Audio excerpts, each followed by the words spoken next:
El Consejo de Derechos Humanos de la ONU ha puesto en marcha una comisión de investigación de lo ocurrido en Gaza desde el pasado 8 de julio. La comisión presentará sus conclusiones en marzo de 2015. La alta comisionada de la ONU para los Derechos Humanos, Navi Pillay, citó varios hechos que podrían considerarse crímenes de guerra: el bombardeo de escuelas de la ONU, los ataques de ambas partes contra la población civil y el ataque a hospitales e infraestructuras.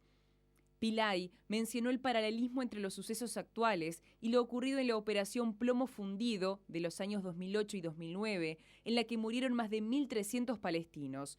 En su informe final sobre aquel ataque, la misión de la ONU acusaba tanto a Israel como a Hamás de violar la legislación internacional, principalmente la Cuarta Convención de Ginebra.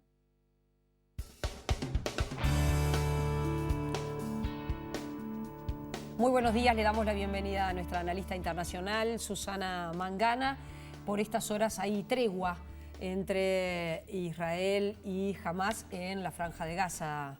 Susana, ¿cómo andás? Hola, buenos días. Bueno, al menos tenemos un alivio, un respiro con esta tan frágil pero anunciada tregua que se está gestando ahora, y hay negociaciones en vista en El Cairo, en la capital de Egipto. Una mediación que primero fue rechazada por Hamás, pero que finalmente todas las facciones palestinas involucradas, porque no es solo Hamás, la Autoridad Palestina de Cisjordania, sino también Yihad Islámico, que es otro grupo también radical dentro de lo que son las facciones islamistas palestinas, están acompañando esta negociación, aunque es una muy frágil tregua, porque habrá que ver si a partir del viernes se renueva, ¿verdad? Si realmente van a continuar con el cese el fuego o van a continuar las hostilidades por parte de Hamás y por tanto luego la represalia, la ofensiva israelí. Pero por ahora lo importante a destacar es que ha parado esa ofensiva, tanto los bombardeos aéreos de la aviación israelí como también la incursión terrestre, con lo cual los palestinos de la Franja de Gaza están volviendo a lo que queda de sus hogares, o para hacer un diagnóstico, una valoración de los daños, de los perjuicios,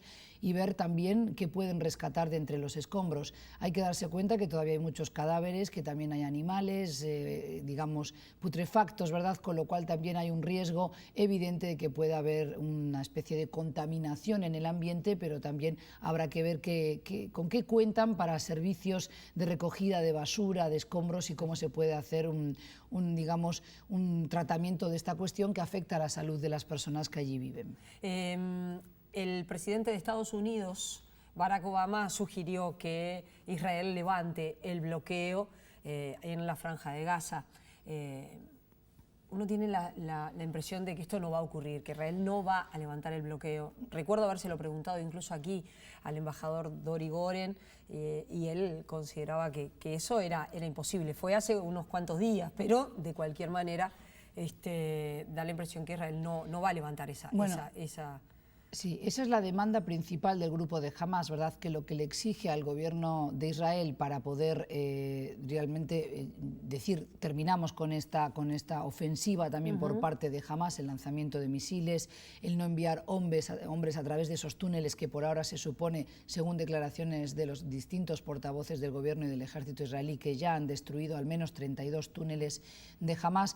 Entonces, para que realmente pueda renovarse esa tregua en El Cairo, lo que ellos exigen es levantar un bloqueo a Gaza. Hay que explicarle a la audiencia qué significa el bloqueo a Gaza. Gaza es esa franja que tiene 41 kilómetros de largo y entre 6 y 12 kilómetros de ancho, algo así como la extensión que va desde Montevideo, corrígeme, hasta Atlántida aproximadamente. Y en esa franja tan estrecha viven 1.800.000 personas, de los cuales 1.200.000 son refugiados que fueron expulsados de sus hogares o que tuvieron que huir en el año 48 tras la declaratoria de independencia del Estado de Israel, también el lanzamiento de una guerra por parte de los árabes que no aceptaron esa creación del Estado de Israel en tierras que ellos entendían que le pertenecía no solo al pueblo palestino, sino también a los musulmanes, porque allí tenemos Jerusalén, que es la tercera ciudad santa para el Islam, pero eso ya es historia. Ese 1.200.000 de refugiados que no recibieron una compensación económica por otra parte y viven en Gaza, todavía tenemos que también sumarle 500.000 personas que están residiendo en 8 campos de refugiados, todavía en Gaza.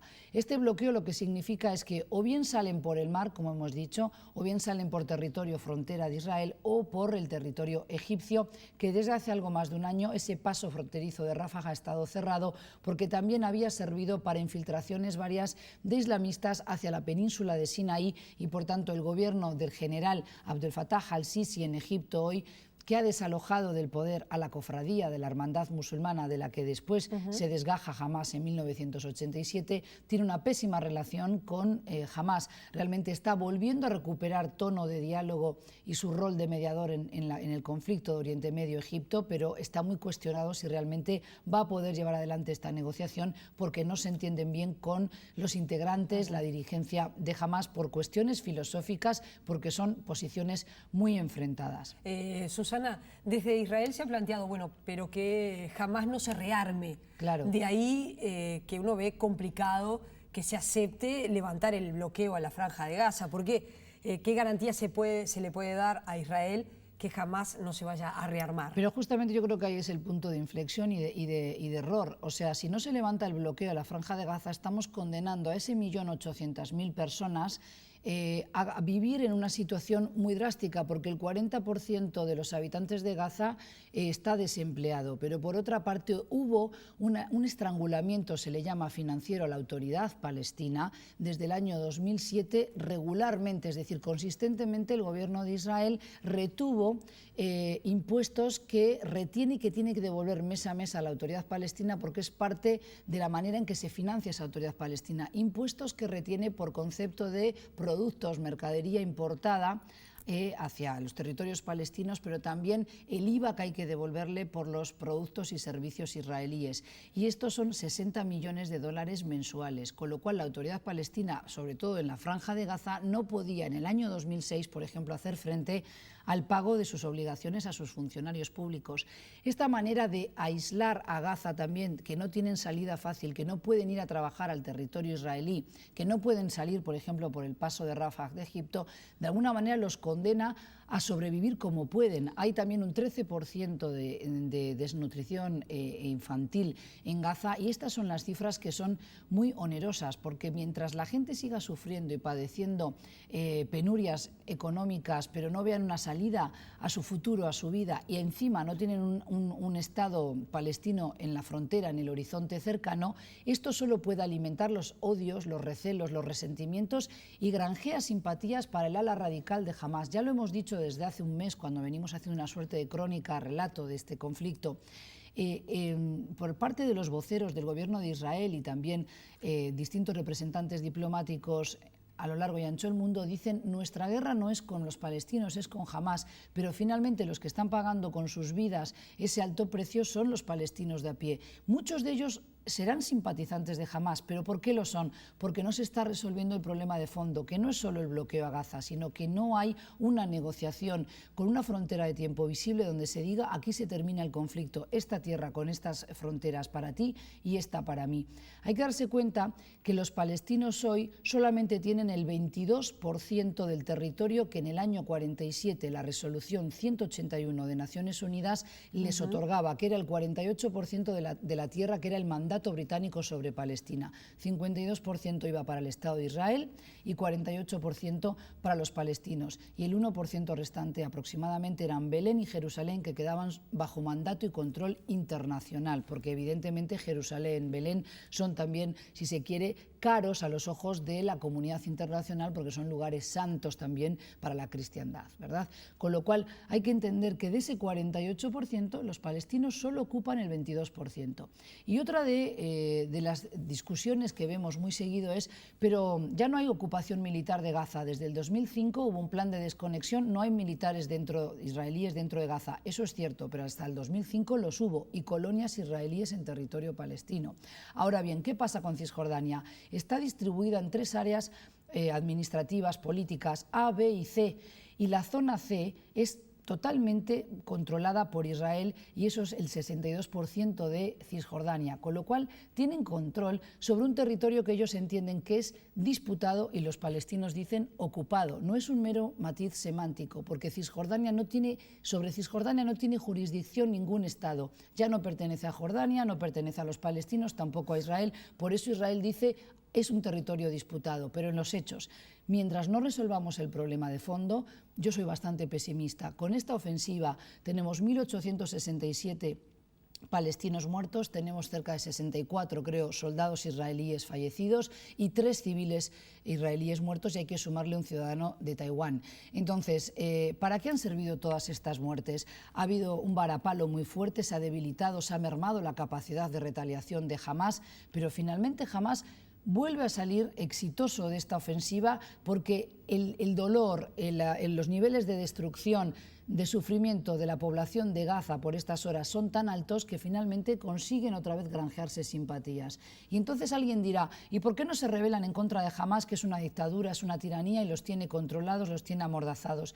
Es muy difícil, si no tienes un Estado independiente, actuar como tal. Evidentemente puede haber manifestaciones, pero ¿quién te va a respaldar? Los palestinos... Una población que en su gran mayoría son niños, son mujeres, adolescentes, porque el 40%, son mujeres. El 40% de los habitantes de Gaza son adolescentes y niños, con lo cual es muy difícil realmente que puedan salir adelante sin la ayuda internacional, y ahí también hay que dar un varapalo, hay que criticar la actitud de los países árabes que interesadamente en algunos momentos toman la causa palestina y la secuestran para su propio interés y su propia propaganda política, y en otros momentos han abandonado total y absolutamente a los palestinos. La situación de los refugiados palestinos en el Líbano o en Jordania antaño también era muy difícil, lo mismo en Egipto. Los reciben, no les queda otra, pero evidentemente tampoco viven en la mejor de las condiciones porque pesa sobre sus cabezas el temor a que si los integran totalmente a su país, finalmente nunca se van a marchar. Y también dicen o argumentan desde la dirigencia política de estos países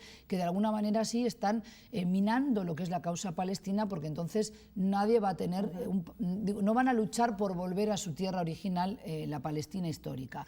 Con lo cual es muy difícil salir de esta maraña, pero yo soy bastante pesimista por estas horas. Recién en el informe inicial señalábamos que a marzo de 2015 Naciones Unidas, esta comisión especial que formó, va a investigar si efectivamente en la Franja de Gaza Israel cometió crímenes de guerra. Estados Unidos votó en contra de la formación de esta comisión, pero de cualquier manera esta comisión se formó y bueno, vamos a ver por qué, bueno, se está diciendo en la Franja de Gaza Israel cometió crímenes de guerra. El secretario general de Naciones Unidas, Ban Ki-moon, que es un hombre muy comedido, muy medido ya por su filosofía, digamos, originaria, ¿no? por cómo es él, pero su manera de hablar es muy cuidada, su léxico es muy esmerado, también demostró su disgusto y preocupación en más de una ocasión porque en una de las escuelas de Naciones Unidas bombardeada por la aviación israelí, hasta 33 veces las personas a cargo de los responsables de esa escuela avisaron de sus coordenadas al gobierno y al ejército israelí, con lo cual no se comprende por qué se disparó contra un objetivo que no era sospechoso de tener milicianos de Hamás dentro. Después ahí encontramos la guerra de propaganda y de narrativas a nivel de publicidad también, ¿no? De cómo se utilizan esas escuelas por parte de Hamás para lanzar misiles. Lo que la comunidad internacional dice es que tiene que haber más contención. No puede ser que en este tipo de ofensivas para castigar a los milicianos de Hamás mueran 1.867 personas, de las cuales al menos 1.300 son civiles. Gracias, Susana. La seguimos. Nosotros los invitamos a seguir con más InfoTNU.